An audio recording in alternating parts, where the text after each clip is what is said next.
When Tyler argues about the power of reason, usually I'm taking your view, but when I was sitting in the front row and looking at the titles of your books, I was particularly thinking about The Blank Slate. It seems like it's an entire book about how really smart people are really wrong about something.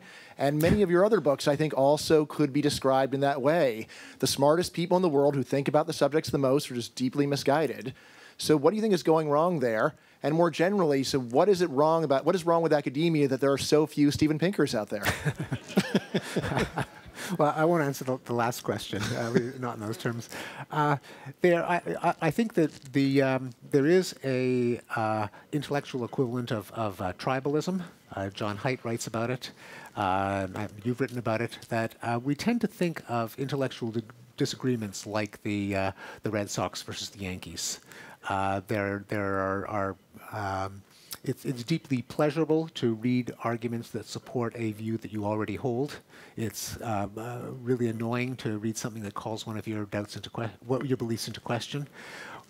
Ideally, what we want is an arena in which the rules of the game make it so that no matter how emotionally tied you are to your belief, if it's wrong, it'll be shown to be wrong, and it'll just be too embarrassing to hold on to it, or at least for other people to hold on to it indefinitely.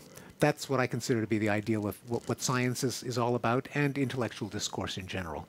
When it works, how to make it work better are really good questions. Certainly there are disturbing signs that the process in some ways is getting worse. I see Greg Lukianoff is here, and the director of Foundation for Individual Rights in Education, which does a brilliant job in combating some of the restrictions on free speech that we're seeing in university campuses, which would be a paradigm case of going in the wrong direction in terms of setting up rules that allow the truth to come out in the long term. So, I'm hoping for that naming and shaming and arguments will give free speech a greater foothold in academia.